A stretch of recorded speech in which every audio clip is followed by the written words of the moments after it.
এই প্রশ্নের জবাবে আমাকে যেটি বলতে হচ্ছে সেটি হলো একটা কনসেপচুয়াল ক্রাইসিস।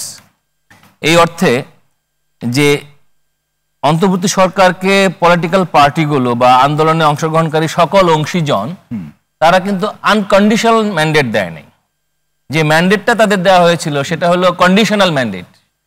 সেই কন্ডিশনটা পৃথিবীর বিভিন্ন দেশে, বিশেষ করে আমাদের মতো দুর্বল গণতন্ত্রের দেশ, অন্যান্য দেশে যারা যারা রয়েছে, পাশের দেশ শ্রীলঙ্কার উদাহরণ আমরা দিতে পারি, এই সমস্ত ক্রাইসিস পিরিয়ডে ইন্টারিম গভর্নমেন্টকে বুঝতে হবে যে তার এখতিয়ার কতটুকু।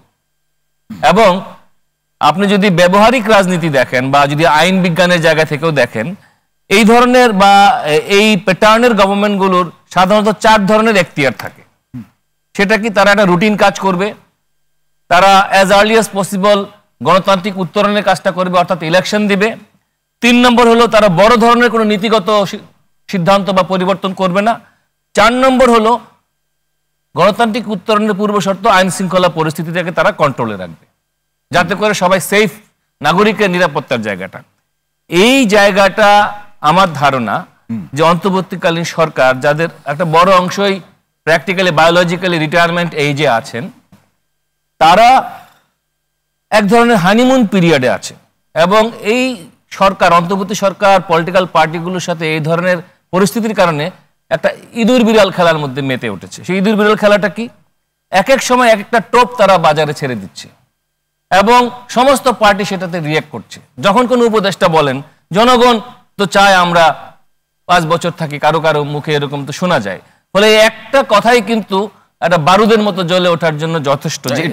মানে এই মন্তব্যগুলো ছেড়ে দিয়ে তারা কি পরিস্থিতি বা প্রতিক্রিয়া দেখতে চান? এই মন্তব্যগুলো এক ধরনের দায়িত্বহীন জায়গা থেকে আসে। এবং আরেকটা একটা মনস্তাত্ত্বিক একটা ব্যাপার আছে, এটাও একটা পলিটিক্সেরই অংশ। সেটা হলো এই যে পলিটিক্যাল পার্টিগুলোর প্রতি এক ধরনের অশ্রদ্ধা, প্রচ্ছন্ন, সেটা তাদের অ্যাক্টিভিটি এবং তাদের আচরণের মধ্য দিয়ে দেখা যায়। যখন দেখা সাক্ষাৎ হয়, এক ধরনের প্রতীকী আলোচনা, অর্থাৎ কার্যকরী আলোচনা এবং প্রতীকী আলোচনার মধ্যে কিন্তু পার্থক্য আছে।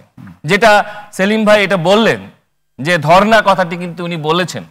হ্যাঁ, তো এই যে প্রাপ্য সম্মানের যে জায়গা, যারা আন্দোলনের অংশীজন ছিল, আন্দোলনে তো শুধুমাত্র পলিটিক্যাল পার্টিগুলো ছিল না, বিভিন্ন শ্রেণী পেশার, শিক্ষক নেটওয়ার্ক তাদের একটা বিরাট ভূমিকা ছিল, ছাত্ররা তাদের একটা বিরাট ভূমিকা ছিল, বিভিন্ন পেশাজীবী, আইনজীবী, সাংবাদিক, ডাক্তার, তাদেরকে কিন্তু সরকার অংশীজন হিসেবে বিবেচনায় নিয়ে আলোচনায় ডাকলো না।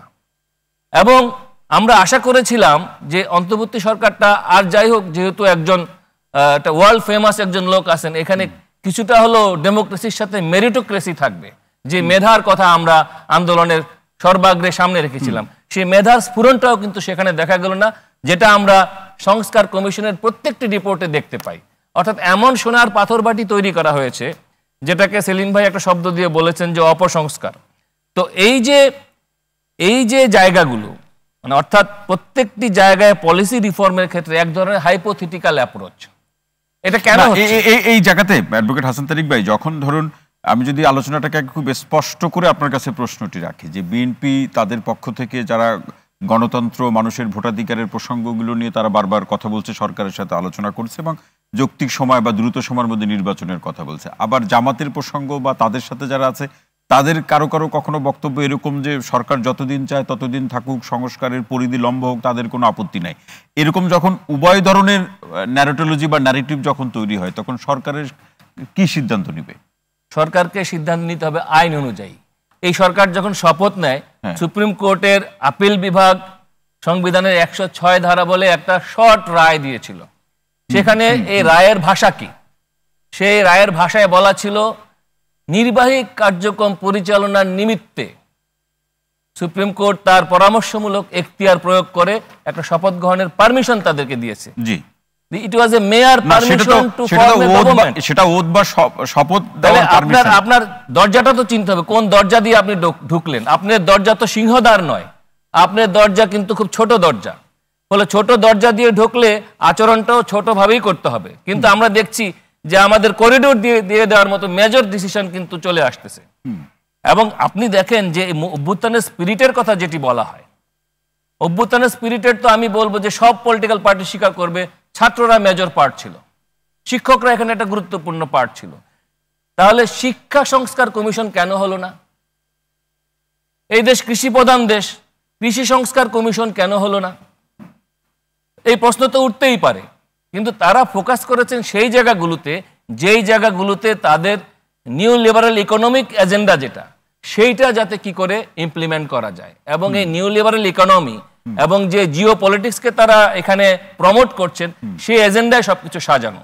আমরা এটা করিডোরের আলোচনা থেকে বুঝতে পারি। তাতে কি ফলাফল ভালো হবে নাকি ফলাফল আমাদের এইটা যেহেতু তারা পলিটিক্যাল পার্টিগুলোকে ওইভাবে আমলে নেয় নাই, এক ধরনের সিম্বলিক অ্যাপ্রোচ তারা করেছে যে আমাদের মধ্যে অনেক ঐক্যমত্য আছে। ঐক্যমত্য একটা জায়গায় আছে, সেটা হলো আর্লি ইলেকশন। আর কোন জায়গায় না, আর্লি ইলেকশনের ক্ষেত্রে তো সকল রাজনৈতিক দল একমত না। না, এখন আপনি দেখেন পত্রিকার ভাষা দেখেন, কেউ কিন্তু বলছে না যে আমরা এখন কিন্তু শর্ত দিচ্ছে না, চেঞ্জ হয়ে যাচ্ছে। এটা একটা ঐক্যমত্যের জায়গা দেখতে হবে। এবং আরেকটা জিনিস দেখতে হবে, আপনি 100 জনকে একমত করতে পারবেন না।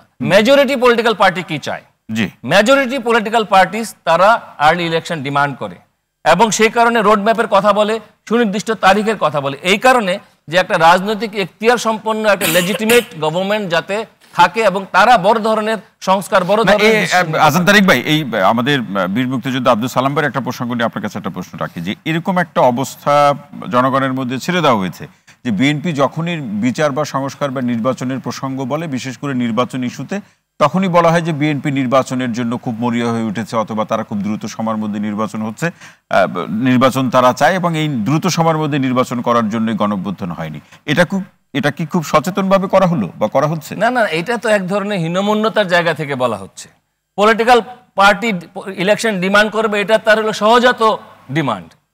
মাছ যেমন পানি ছাড়া বাঁচে না, সেক্ষেত্রে দলীয় গণতন্ত্রে সেক্ষেত্রে বিএনপি সম্পর্কে যারা এই আলোচনাটা করছেন, তারা বলছেন যে আসলে বিএনপি সেই গণঅভ্যুত্থানের প্রেক্ষাপটকে ভুলে যাচ্ছে কিনা, এই প্রসঙ্গটা সামনে এনে তারা বলছে। গণঅভ্যুত্থানের প্রেক্ষাপট একটা জায়গায় গিয়ে সেই জায়গায় গিয়েছে ভোটের অধিকার ফেরত পাওয়া। শুধুমাত্র কোটা সংস্কারই গণঅভ্যুত্থানের জায়গা ছিল না। ভোটের অধিকার, যে মানুষ ভোট দিতে পারে নাই, তারা ভোট দেওয়ার জন্য মরিয়া হয়ে আছে, তাহলে সেই জায়গাটা তো হলো না। আমরা আমাদের আইন ব্যবস্থার কথা দেখেন, আমাদের রাষ্ট্রের অবস্থাটা হয়েছে আমাদের সুপ্রিম কোর্টের আইনজীবী সমিতি ভবনের মতো, খুবই জরাজীর্ণ, বিপজ্জনক, কিন্তু বারবার সংস্কারের জন্য অল্প কিছু টাকা আসে, কিন্তু আসল কাজটা হয় না। তাহলে এই যে ক্রাইসিস, এই ক্রাইসিসকে রিজলভ করতে হলে আমাদের অন্তর্বর্তী সরকারের মাথায় যে ডিপলিটিক্যালাইজেশন ঢুকে আছে, বিরাজনীতিকরণের ধারণা, এই জায়গা থেকে তাদের বেরিয়ে আসতে হবে এবং পলিটিক্যাল পার্টিগুলোকে শ্রদ্ধার জায়গায় কার্যকরীভাবে নিতে হবে। এবং সেই জন্য মেজরিটি পলিটিক্যাল পার্টি যেটা চায়, এটাই হলো এখনকার জনগণের ডিমান্ড।